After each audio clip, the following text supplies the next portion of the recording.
So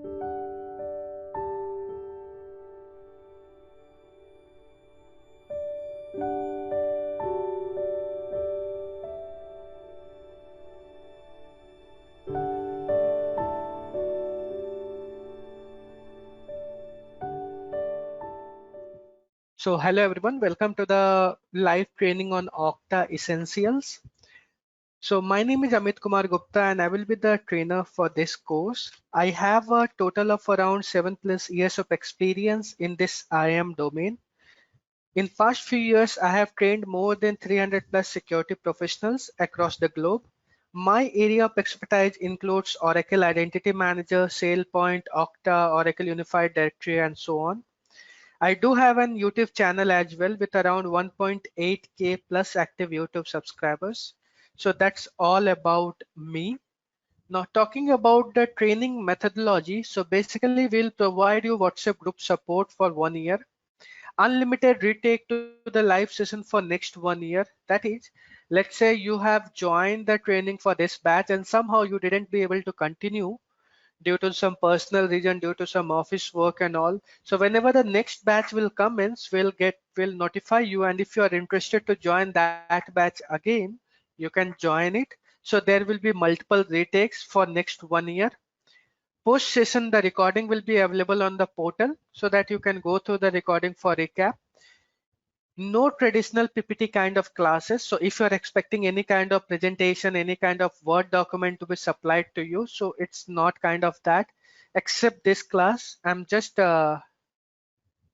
using a PPT for this class only, just to give you the overview about the syllabus and all those stuffs. Apart from this class, there will be no PPT, there will be no documents will be supplied to you. Everything will be explained in a pen and a paper so that it will have the better impact on you to understand the things.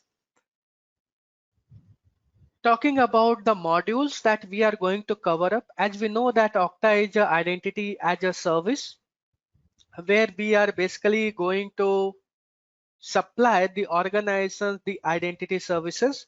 So we are going to look into much more details about this. So at this moment of time, I just segregated entire Okta functionalities. That is, Okta can provide you a feature of lifecycle management.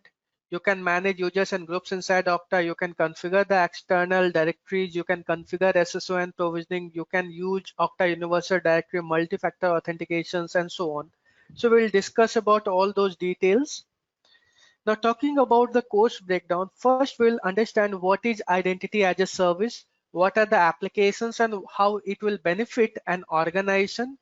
Then we'll go and set up the Okta instance, how you are going to set up a Okta instance, how you are going to brand the Okta software for your own business requirement and all, how you can enable the self-service registration and all.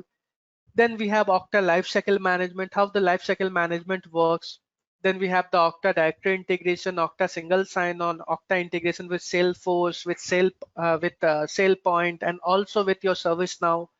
Talking about understanding OAuth and OpenID Connect, how you can implement OAuth and OpenID concept over here with the help of Okta Authorization Server, how you can enable the social login for your applications. Then we have Okta Policy Frameworks, where we are going to discuss about the various password policies, how you can enforce and configure the multi-factor authentication, how you are going to enforce Okta single sign-on policy and all. Then we have Universal Directory, which is a kind of LDAP server for you, which end applications can utilize it. Then at the end, we are going to customize the Okta and see the reportings and all features. So what we are going to look today, basically we are going to look into the concept of this entire Okta journey, how Okta came into the picture, what are all the different terminology which are present over here, which we are going throughout this training and all. So this entire day is scheduled to have the better understanding why Okta, why people are moving towards Okta, and what's the need of Okta at this current situation. Okay, now let me just start with the first basic term, that is cloud computing. So what is cloud computing? You might have heard about this term for past 7 to 9 years.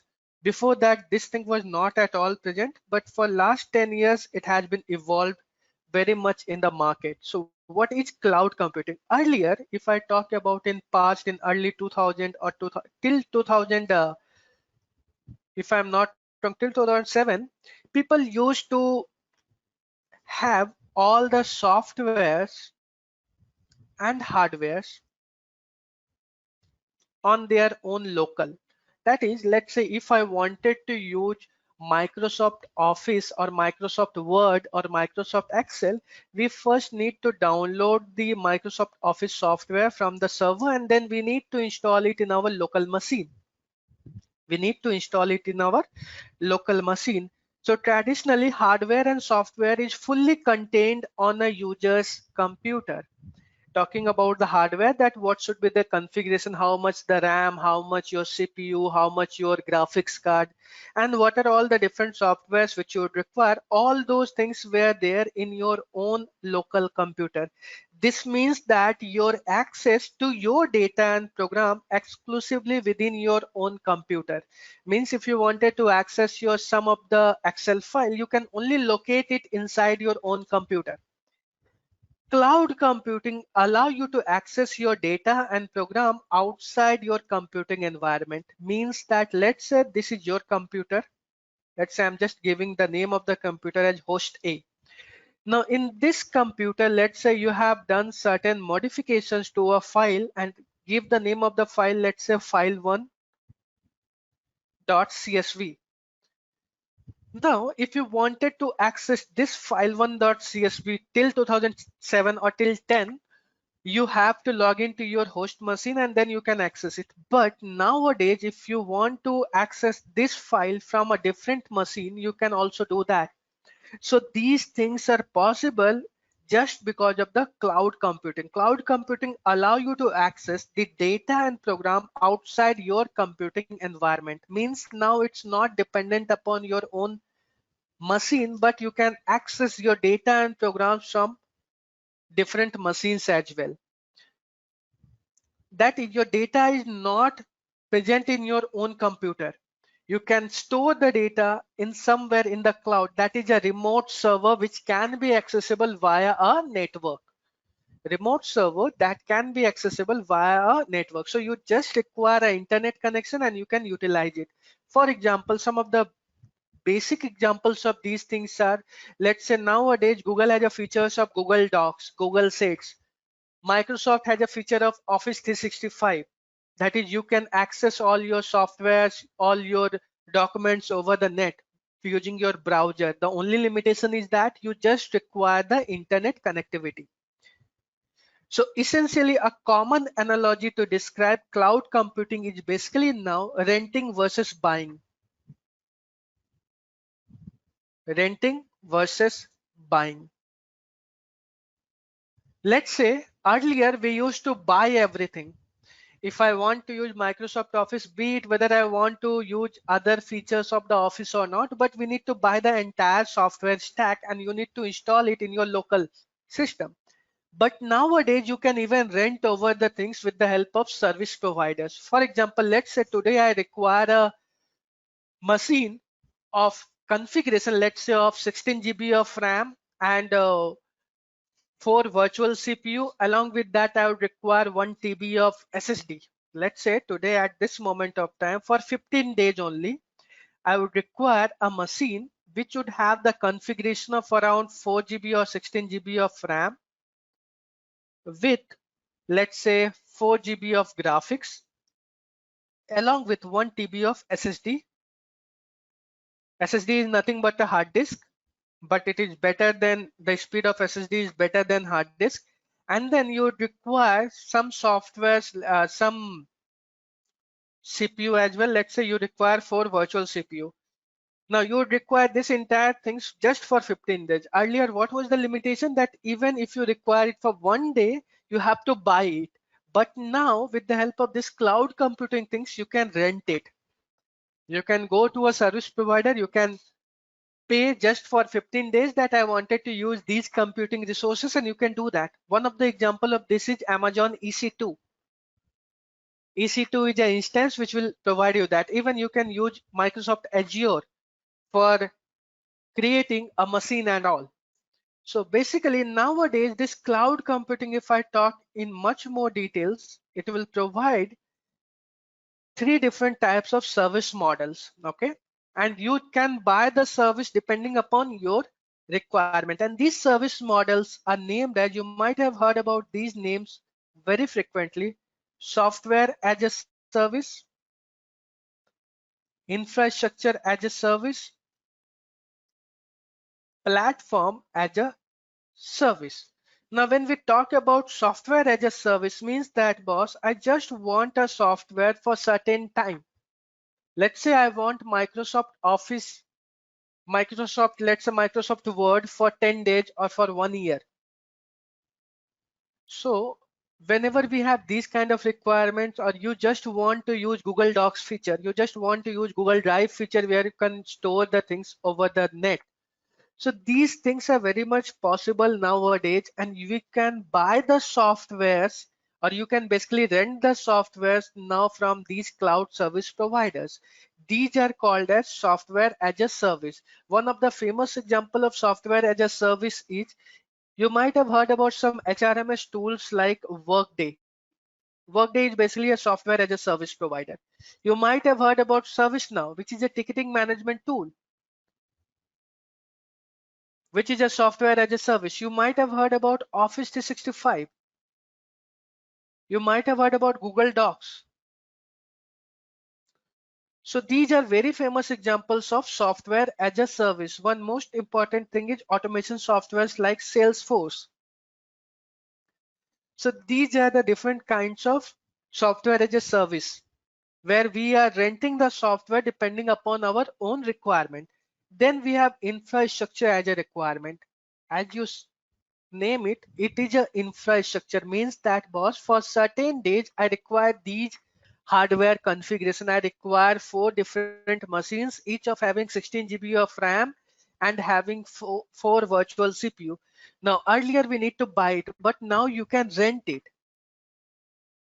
We can rent it as well, and you are just going to pay what you are using it, depending upon hours, that how many hours you are utilizing the machine, or you are utilizing the computing resources. Just for that set of hours you need to pay the money. Now famous example of infrastructure as a service are Amazon EC2 instances. Then we have Azure. These are the very famous example of infrastructure as a service. Now when we talk about software as a platform as a service, this is basically the crossover of infrastructure as a service as well as software as a service. Let's say today I want to deploy a machine learning application.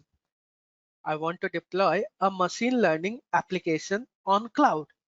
So definitely for deploying this application, what are all the things which you would require? I'd require a infrastructure, that what should be the configuration of my computing resources, what should be the RAM, what should be the CPU, how many CPUs are required, whether you require any graphics card for rendering or not. All these things are required. As well as we also require some softwares like Python. Then you may have required some libraries inside the Python, because your application is developed completely in Python and R. So you require those sets of softwares as well. So when we talk about platform as a service, it basically gives you all the things which are required in order to run that application. It includes your infrastructure as well as your softwares as well. These are called as platform as a service. Up to this part, any question, anyone? So this, I mean, this cloud platform basically running on this IaaS concept, Amit? The cloud platform, when you talk about that, okay, when we talk about the infrastructure, it is the IaaS platform. Okay, when I talk about Office 365, Google Docs and all, this is software as a service.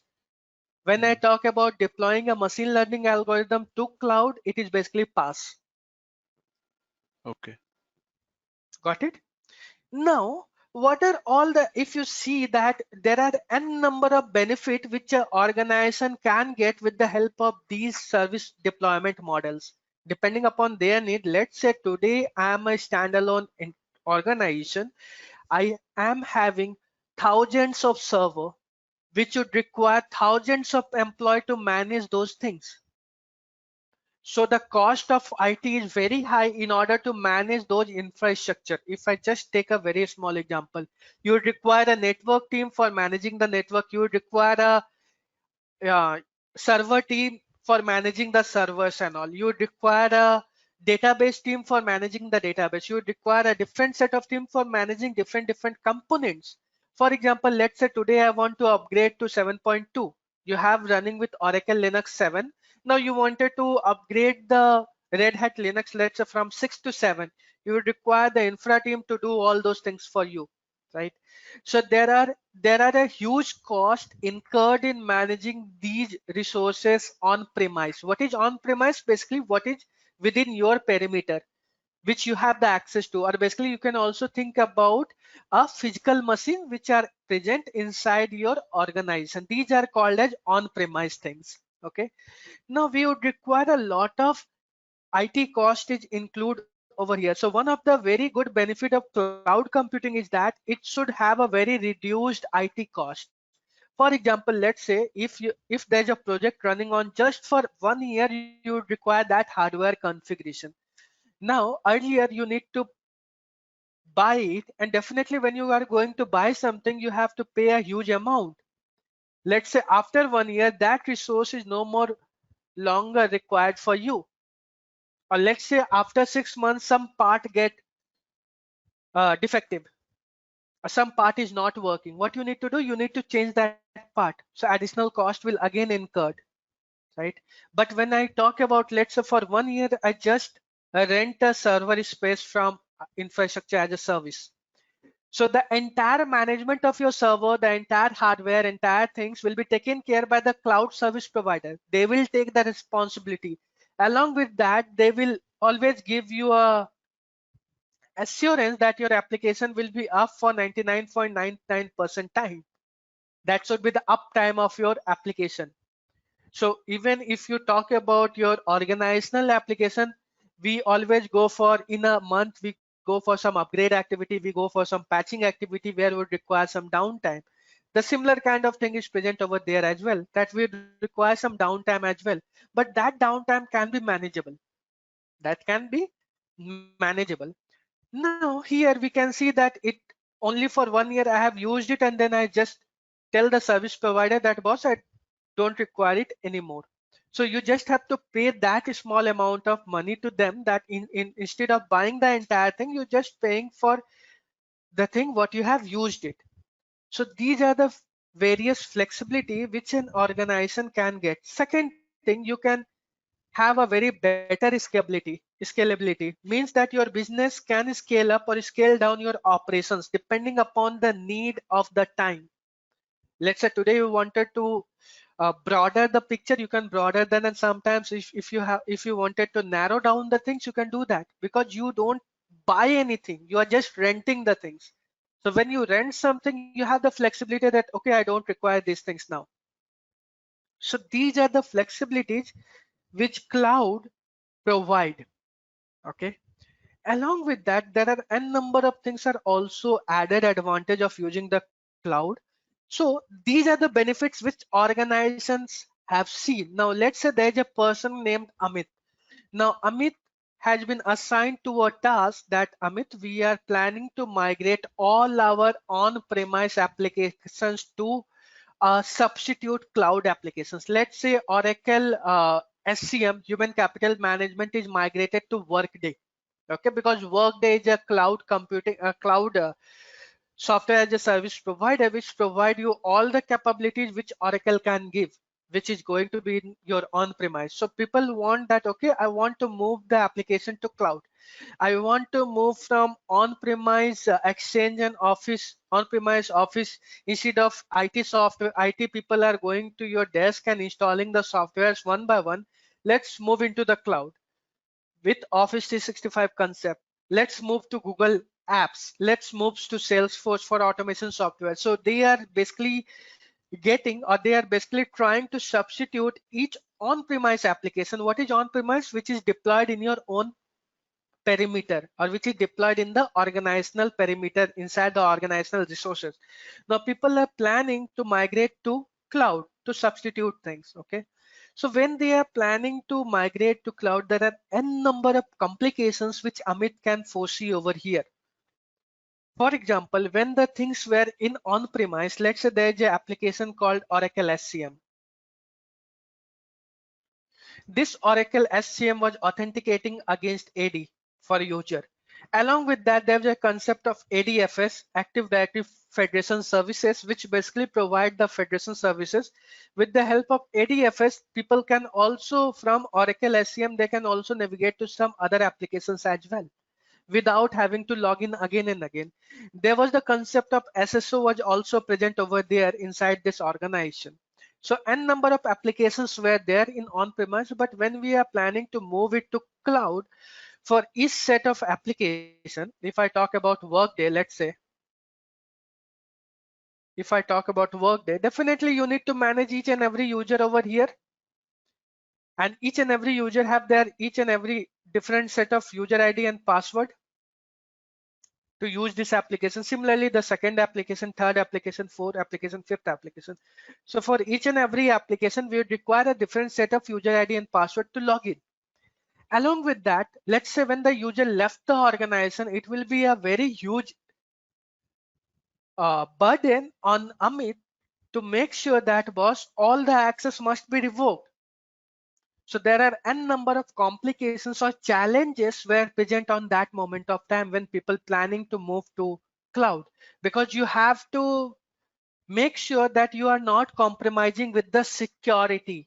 Security plays a very important role inside an organization nowadays.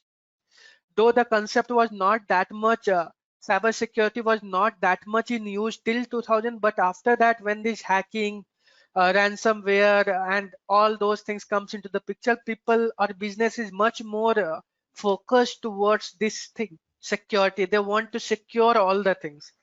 So people want that something should be present over there which should basically provide security for cloud application, which should provide security for your cloud applications. In fact, you don't want to use multiple user ID and password. You don't want to the end user to burden with the things that remember each and every user ID and password. I don't want to do that. So for that, on that moment of time in 2016 or 17, this Okta come into the picture. When this cloud computing was in boom, when people were started migrating, they were foresee a issue that, okay, we also have to manage the security. If I'm planning to use this cloud application, definitely if the things are there in your perimeter, or if the things are there deployed in your on-premise, you can block all the outgoing traffic with your firewall, VPNs and all. Right? You can block all the things, you can secure the things with the help of firewalls and all. But when we are going to public clouds, when we are going to public infrastructures, definitely we need to worry about the security of our applications, that how we are going to provide the security. So for that, this Okta jump into the picture. They have come up with a very unique solution. They come up with a very unique idea. They said that will provide security to all your cloud applications. In fact, the migration of moving the things to the cloud will not have very huge things. So for authentication, authorizations and other security related stuff, Okta come into the picture as a identity as a service, as a new cloud service model, identity as a service. Okay, now it will provide n number of things over here. What it is providing, whatever things which on-premise were providing, it is providing over there in the cloud. Moreover, when the applications are going to be authenticated, you don't have to store multiple passwords for multiple applications. What this Okta solution will do, it will basically bring all the users from your cloud, from your on-premise to cloud Okta. Along with that, it will not store any user ID and it will not store any password in cloud. In fact, whenever on the runtime user try to log into the application, it will come to Okta. Okta will basically talk to a agent which is going to be deployed to your local on-premise, and that agent will basically authenticate and say the Okta that okay, the authentication is successful. Along with that, you can utilize, or you can basically use the service of single sign-on. You can use the service of OAuth. You can use the service of federation services. So n number of features it come up with. Moreover, it has got around 15 or 1800 plus softwares which can be just plug and play. For those sets of software, you don't have to you don't require very much talented people to do all the stuff. Even in one single day, you can integrate 10 to 20 applications for enabling authentication and authorizations from Okta, because Okta is just now coming up with all the plug and play things. So whatever things which I have mentioned, Office 365, Workday, Salesforce, these things are plug and play. So you just have to configure the application, that's it. You don't have to write a single line of code. If you have some custom application, then you have to go with the customization where you have to develop your own coding and all. Apart from that, it was providing n number of features over here. In fact, the lifecycle management can also be automated with the help of Okta. So whenever the user joins the organization with the help of some policies and rules, you can automatically assign the users to the access to the cloud application. And when they leave the organization, the things will be automatically revoked. So there are n number of flexibility which Okta provides, and that's why it is in the leaders domain for past 3 or 4 years as per the Gartner. So it is doing very good in the market in the access management domain. And nowadays, since the trend is shifting from on-prem to cloud, people are using almost out of 10 nowadays, 8 or 7 organizations are using Okta for securing their cloud applications. So Okta came into the picture first for your this part. Now, apart from that, there are n number of other features as well. Let's say you want to enhance the feature of having some enhanced security. For example, let's say there's a cloud application called ABC or Workday. Now you want that this Workday application should be accessible from your IP address. Let's say each and every organization has a set of private and public IP address, right? You want that your software should be accessible, or your cloud application should be applicable from your network only, from your zone only, from your network zone only. So you can even configure these sets of things as well, that whenever the traffic will come from these sets of IP address, only then Okta will provide the access. Otherwise, Okta will not provide the access. Along with that, you can also mention the time limit, that during which time of the day the access will be open. So there are n number of security measures which you can enforce over here. Along with that, there's a concept of multi-factor authentications and all, which you can also utilize it over here as well. So there are n number of benefits of using Okta. Okay, now let's start taking up questions from your end. Amit, what is MFA, multi-factor authentication? Like, what it is here? Okay, so when I talk about multi-factor authentication, let's say I want the user should provide me user ID and password. Along with that, I want some other details as well from the end user. For example, when you try to log into a banking website, let's say I try to open netbanking.hdfc.com. You will see after giving the user ID and password, it will say that OTP has been sent to your mobile device, or OTP has been sent to your email address. So that is the second factor authentication. So once your authentication, the first authentication is successful, depending upon the security or the complexity of that application, it will ask you to provide you some additional details as well, so that it can take you forward from there. So that is called as multi-factor authentication. Got it. Thanks. Yeah. Okay. Anyone? Any other question? With one question. Yeah, So, please. when user is getting authenticated, any of the flow related to MFA, the information that we are capturing is Okta has its own database, or we are heading to integrate like any other LDAP protocol or Active Directory. Okay. So when we talk about multi-factor authentication, so there are certain token provider. Have you heard about Google Authenticator? How many of you are aware about Google Authenticator? So most of you are aware about this, right? Right. Or you might have also aware about Facebook Authenticator, FB Authenticator. So these are basically the authenticator tool. These tools are basically in sync with your server, with the Google server. Now let's say you enable the two-factor authentication in Google. So there is an option in My Accounts. You can go to accounts.google.com. You can enable it, the two-factor authentication. Let me just show you from where. So if I go to, I have already logged in. Let me go to accounts. If I go to my accounts over here, you can go to security tab. In that security tab, there's the option of two-factor authentication, two-step verification. You can simply enable it over here. Let me just enable it. Let me just show you how to enable it. It will ask you first time the password.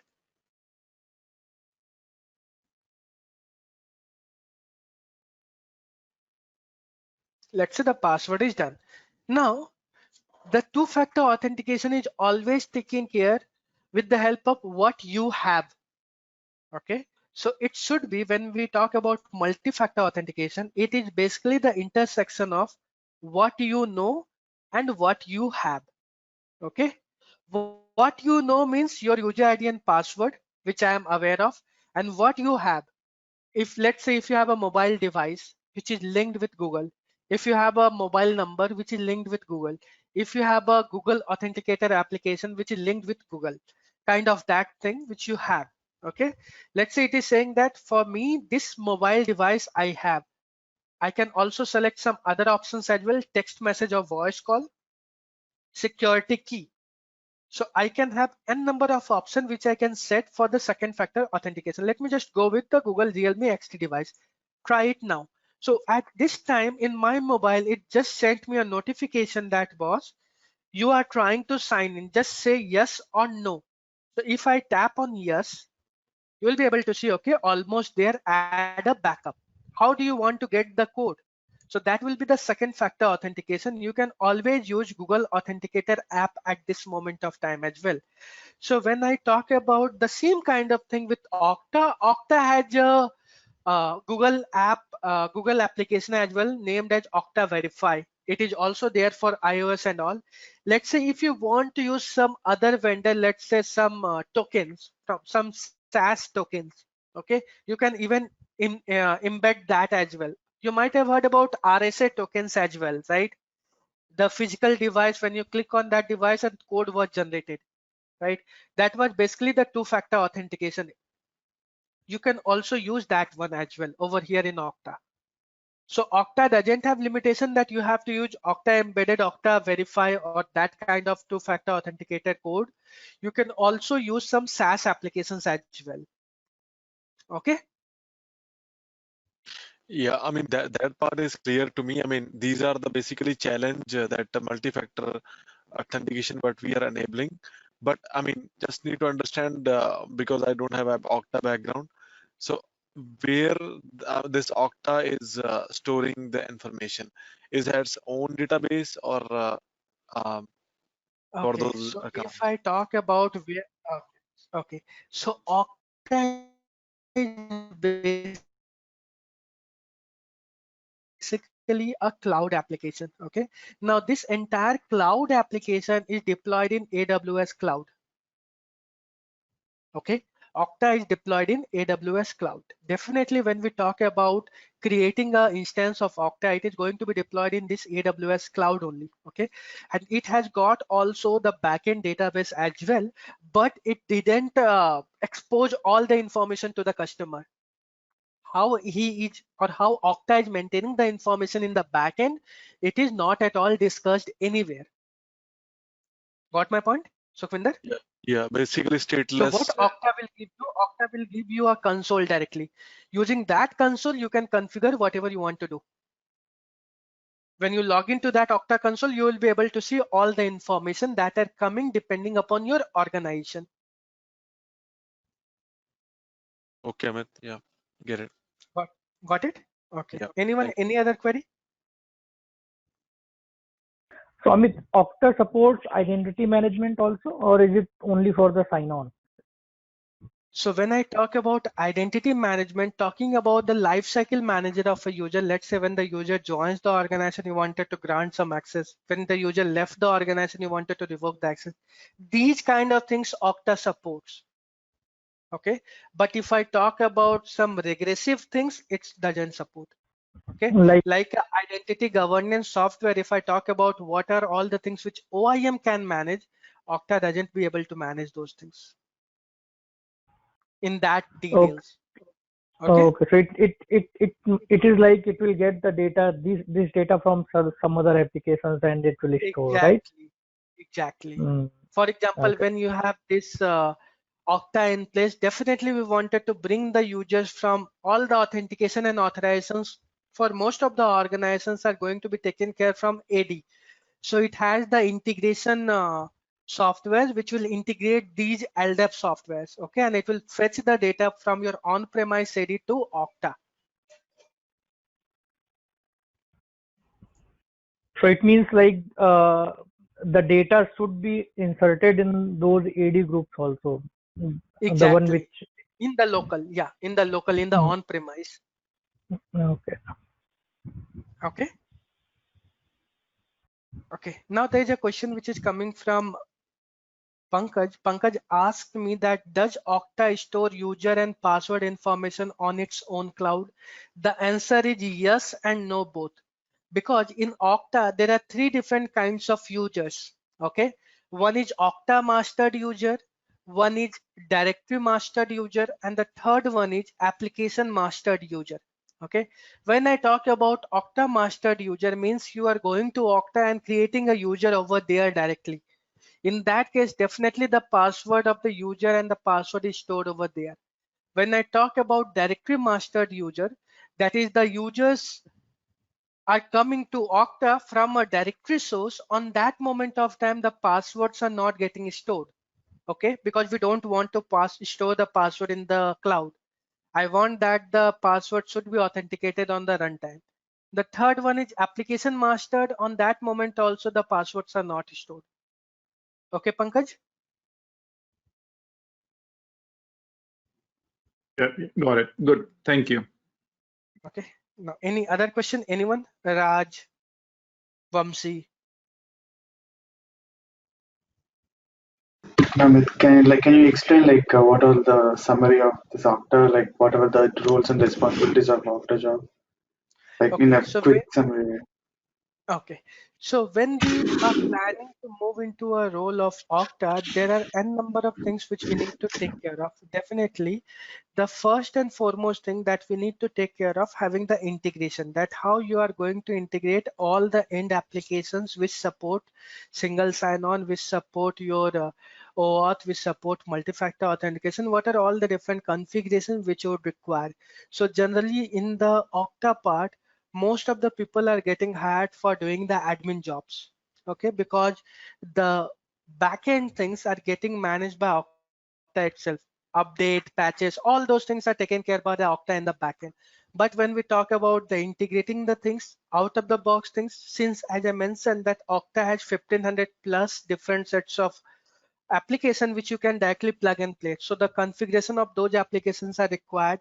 This is the first thing. Second job is that if a user is getting failed, let's say the users are not able to authenticate, then finding out the troubleshooting the root cause, why the users are not able to log in, login issues are there, then talking about the reporting incidents, that how the things are going to be taken care, since this is handling your entire cloud application. So security and monitoring this Okta is also very much required.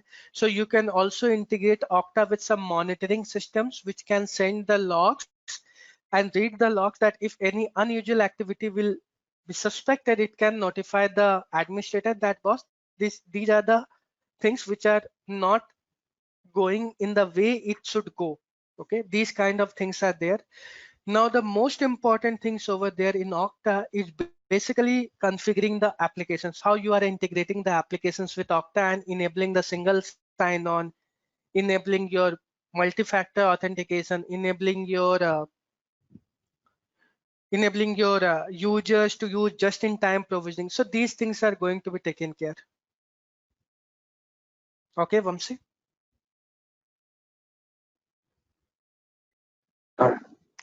Thanks.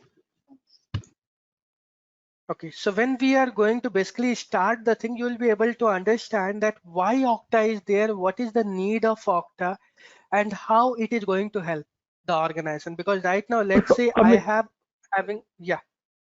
one more question. So just a general question. Is there any comparison between Okta and SailPoint? Like both of these can be replaced by each other? No, never.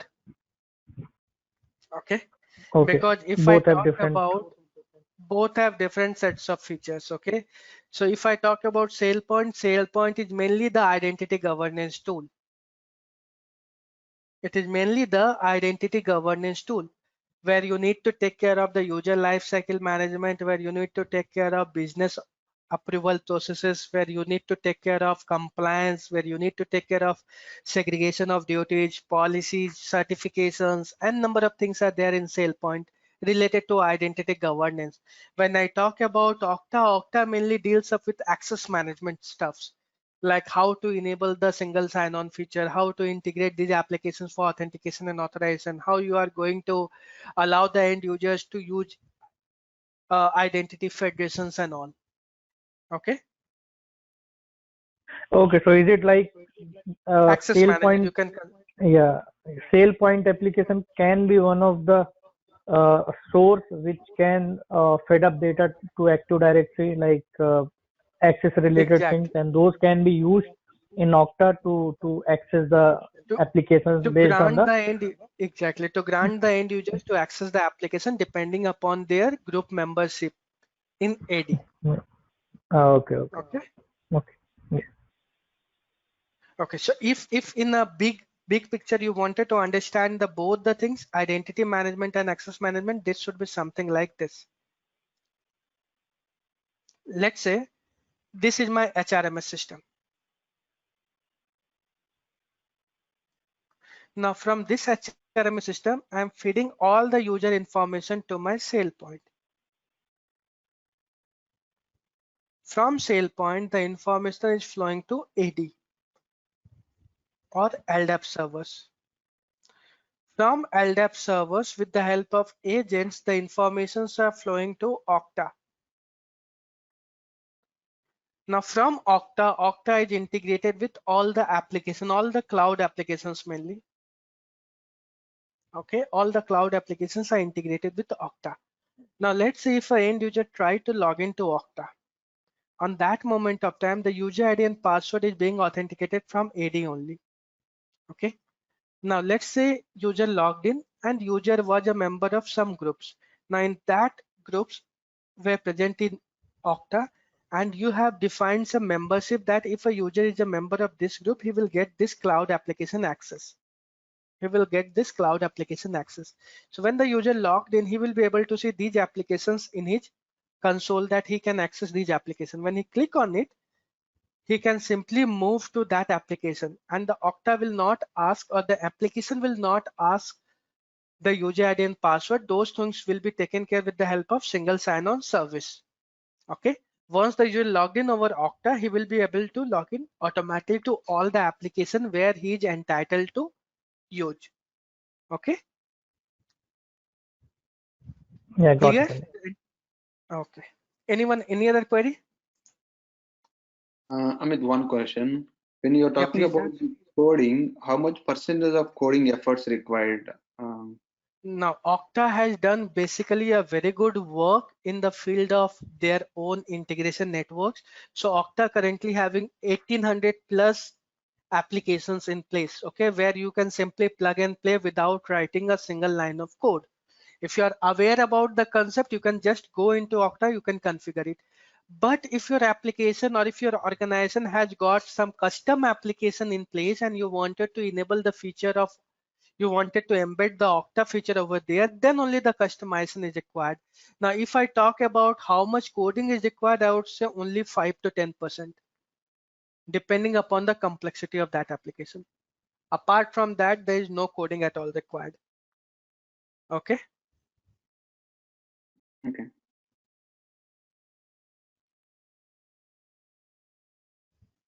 Any other query? Surya?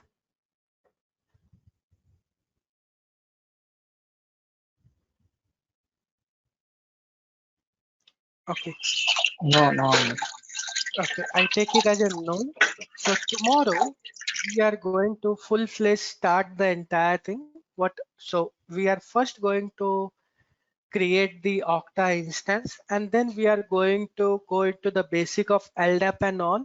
Once we cover up the basic of LDAP, then we'll see that how Okta is going to be integrated with these LDAP servers in order to bring the users to there. Then we are going to look into various other concepts like what is just-in-time provisionings and all. And this is the way we are going to move forward. Okay. So here for using Okta, you just require at least 8 GB of RAM for your local machine, because we need to install Active Directory in your local. So just for the installation of Active Directory, you require this 8 GB of RAM. Apart from that, there is no other prerequisite for installing Okta and all. Okay. Okay, Amit. Thanks. Oh. Just a question. All of these, what we are going to do is going to be on your VMs, or it is going to be, as you said, we are going to have 8 GB, so we're going to create the lab environment on Exactly, in your own lab, you are going to do that. Okay, thank you. Okay. Yeah, you can work using Mac system as well, Pankaj. Okay, basically in the Mac system, you require a virtualization software called VirtualBox. You just install the VirtualBox in Mac OS, and then there we just have to, inside the VirtualBox, we need to install this Windows OS. Got Okay? it. So you can do that over there as well. Perfect. Thank you. Okay, guys. So I would just request everyone to ping their email address so that I can share the details over the email. And now for enrollment option, I hope everyone has received the email as well, right? So in order to enroll to the course, what you need to do, you need to navigate to my portal, identityclasses.com. Let me just show you.